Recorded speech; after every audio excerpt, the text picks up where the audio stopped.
It's been 6 months since Superstorm Sandy battered the eastern seaboard. There are still hundreds of families living in government-provided hotels. Well, now New York City is being sued over plans to stop providing hotels for people displaced by a monster storm. We'll have that story right here, right now on the News Hub. Good morning, I'm Simon Constable. The Journal's Dawsey is here with me with the details on that. Josh, thanks for being here. You're welcome, thank you. So it's been 6 months today since the storm hit, displaced loads of people, and there's still hundreds of families. Right. Why is the city government deciding to displace people?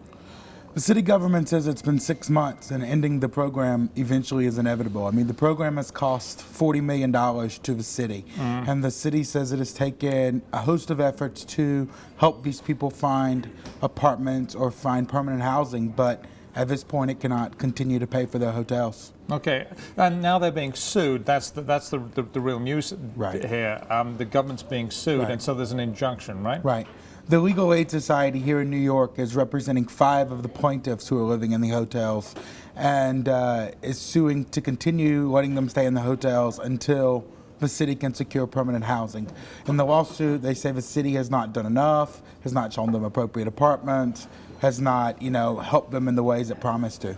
Now, some of the families have been shown apartments that fit their income level and have declined to take them. Right. Is that enough? Is that the government, has done something? It says, here's an apartment, you can afford it, move in, you're done. The government would certainly say so. The government says, we've shown some of these people apartments, others don't qualify for public housing apartments. At this point, we've really done all we can do is the government's position. The people say a lot of the apartments they were shown didn't match their needs, didn't have enough room, were hours away from where they lived before the storm, and are not, appropriate. Well, this is a very big city. You can understand that. I mean, this was a devastating storm. It was like nothing I've ever seen or really even ever heard of, other than sort of a devastating, typhoon or hurricane. It was quite amazing.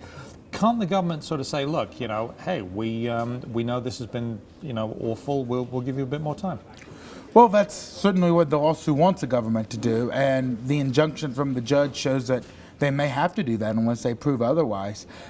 The government's position is it's a temporary sheltering program, and at some point we cannot continue to pay for people to stay in the Sheraton and the Hilton and other hotels at $300 a night or more, because it's just not affordable for the city. Okay. Now, it's not just New York City. We've also got folks in New Jersey that are in hotels as well. So this is not unique to this city, is it? No, it's not. I mean, and there are people, out on Long Island and other parts of New York State who remain, camped in government hotels too, because they've not been able to find permanent housing. For $300 a night, though, that is a heck of a lot of money.